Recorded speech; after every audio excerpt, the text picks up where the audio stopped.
अस्सलामुअलैकुम वरहमतुल्लाहि वबरकातुहू। नाज़रीन, उम्मीद करता हूँ आप सब खैरियत आफ़ियत के साथ होंगे। आइए इंशाअल्लाह अज़्ज़ा वजल आज की इस वीडियो में सबक जो है हमारा उर्दू का पार्ट नंबर 17 यानी कि 17। इससे पहले के पार्ट हो चुके, अगर आपने नहीं देखे तो वीडियो का जो टाइटल नाम है उस पर क्लिक करेंगे तो नीचे डिस्क्रिप्शन बॉक्स खुल जाएगा, या तो फिर जो चैनल का नाम है इस्लामिक कंटेंट वहाँ पर क्लिक करके आप डायरेक्टली होम पर जाकर भी आप सबक देख सकते हैं। आइए ज़्यादा वक्त ज़ाया ना करते हुए इंशाअल्लाह अज़्ज़ा वजल आगे का पार्ट जो है पार्ट नंबर 17 तामीर अदब हिस्सा अव्वल, ठीक है। और इसमें थोड़ा पेज में फ़र्क है, और जो मैंने पीडीएफ में फ़ाइल रखी हुई है डिस्क्रिप्शन में वहाँ से अगर आप डाउनलोड करते हैं तो आप देख लीजिएगा, थोड़ा सा मतलब पेज का डिफरेंट है। ये जो अलिफ़ का जो सबक गुजरा, इसके बाद अब ये हम मतलब कि ये वाला सबक पहुँचेंगे नून की आवाज़ दूसरे हर्फ की शिरकत, ठीक है।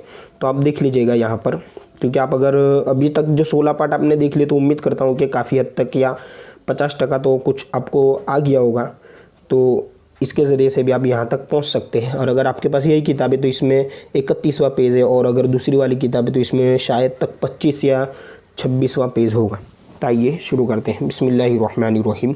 यहाँ पर बता रहा है कि जो नून है, ये नून उसको दूसरे हर्फों के साथ मिलाने के बाद उसकी जो आवाज़ है और उसकी जो मश्क है और उसकी जो लिखने की सूरत है वो किस तरह बन जाती है। तो आइए शुरू करते हैं। बिस्मिल्लाहिर्रहमानिर्रहीम। रे नून ज़बरन प्लस का निशान है, ठीक है। इसके बाद ये गाफ होता है, उर्दू में एक हर्फ ये ज़्यादा भी आता है गाफ। वैसे गाइन की जो आवाज़ है वो भी ग होती है, साउंड जो होता है इसका।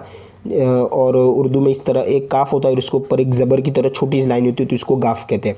तो ये देखिए, रे नून ज़बर रन प्लस गाफ रंग, ठीक है। इसके बाद तंग, बीच में नून की आवाज़ आएगी तंग। इसके बाद जंग, फिर है दाल और हा, तो दाल और हा मिलकर ये ढ बन जाता है, और नून को मिलाना है तो ढंग।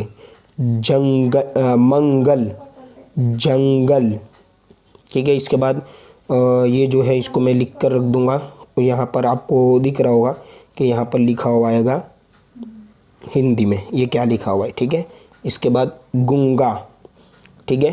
और ये देखिए, ये मैंने भी गलती करी, हो सकता है आप भी ये गलती कर दे। गाफ के ऊपर पेश नहीं है बल्कि ज़बर है, गन वस प्लस गा, तो ये गंगा हो जाएगा। इसी तरह आगे दंग, फिर ये भी जो लफ्ज़ है वो आपको हिंदी में लिखा हुआ मिल जाएगा अभी साइड में, तो आप देख लीजिएगा क्या लिखा हुआ है। वगैरह, तहबंद, बुध, जो मंगल के बाद बुध होता है वो बुध, और ये जांग। आइए अब आगे जुमला पूरा जो सेंटेंस है वो पूरा किस तरह लिखा हुआ रहेगा, आइए हम मश्क कर लेते इसकी भी। लाल रंग खरीद लो, ठीक है।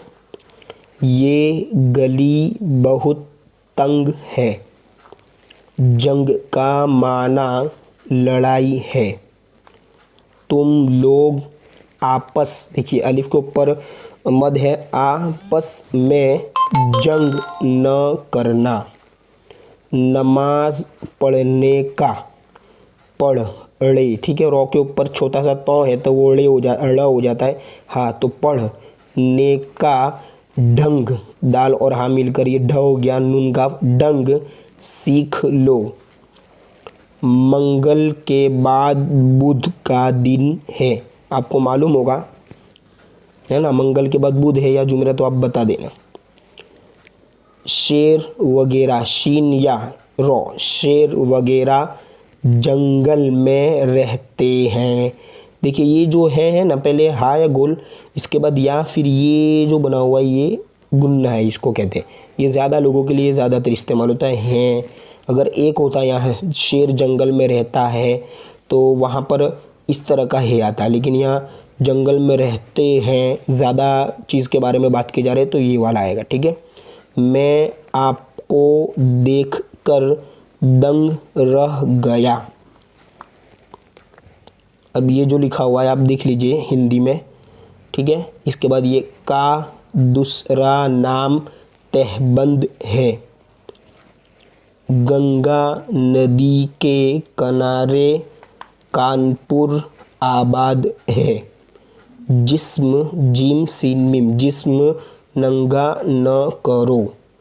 जांग खुली न, देखिए नून जो है ना, नून के बाद हा होता है तो ये मतलब कि आप यूँ समझ लीजिए कि न हो जाएगा, न रखो, काफ हा यानी ये काफ और हा मिल जाए तो वो ख बन जाता है न रखो। और आगे जो रवा मश्क के लिए जो छोटे छोटे जुमले हैं इसको भी पढ़ लेते हैं, इसके बाद फिर बड़े जुमले हैं, ताइए इसको भी पूरा कर लेते हैं। देखिए, ता अलिफ ज़बर ता और काफ ताके, गुस्ल गाफ सीन, सीन साकिन है, गुस और लाम भी साकिन गुस्ल, सुथरा। आप देखिए सीन के ऊपर पेश है, इसके बाद ता और हा ये दोनों मिलकर थ बन जाता है, सुथरा। पहले के जो मैं उर्दू के पार्ट बना चुका हूँ उसमें मैंने ये सब बता दिया है, इसलिए अभी ज़्यादा मैं डिटेल में नहीं जाऊँगा। नेअमत, चेहरा, चे है 3 नुक्ते नीचे, चे हा चेहरा, ठीक है। पैदल, चुगली, आगे पाँव में दर्द है, चेहरे पर गर्द है, तख्त पर नमाज पढ़ो, किसी की चुगली न खाओ। देखिए ये खा हो गया और वाव के ऊपर हमजा है तो वो ओ खाओ, ठीक है। तख्ती, ता के 2 नुक्ते, हमें नुक्ते से भी मतलब कि हर्फ को पहचानना है और याद तो रखना ही है कि किसके कितने नुक्ते होते हैं, कहाँ पर होते हैं, ताकि आपको जो एक साथ हुरूफ जब जॉइंट किए जाते हैं तो वहाँ पर आपको पहचानने में आसानी होगी। अब देख लीजिए 2 नुक्ते ऊपर और उसका शोशा है तो अब जाहिर सी बात है वो ता होगा। फिर जीम की तरह बना हुआ है और नुक्ता ऊपर है तो वो ख है और फिर ता। तख्ती ले जाओ, सख्ती न करो, साफ हर्फ लिखो। आप लिखने में इसका ध्यान रखिएगा कि जो साफ लिखा जाता है तो ये सौद से आएगा, ठीक है। सीन की आवाज़ भी सा की तरह होती है तो वहाँ पर हमें ध्यान रखना है कि ये साफ सौद से लिखा जाता है। साफ हर्फ लिखो। गुस्ल करते रहो, जिस्म सुथरा रहेगा।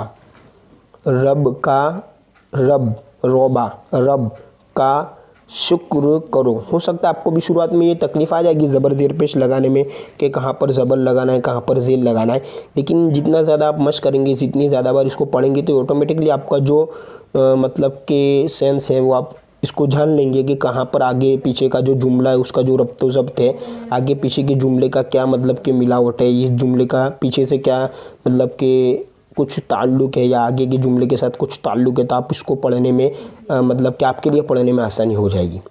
रब का शुक्र करो ताकि नेमत बढ़े। सुर्ख सीन रो खो, सुर्ख मिर्च, सुर्ख मिर्च, सुर्ख यानी लाल होता है, सुर्ख मिर्च की चटनी है ना, चटनी बनाओ। एक मील पैदल, एक मील मीम या लाम, एक मील पैदल, पे या पे और दाल लाम, पैदल चलो। अब इंशाअल्लाह ज़ोजल पार्ट नंबर 18 अगली वीडियो में आप देखेंगे।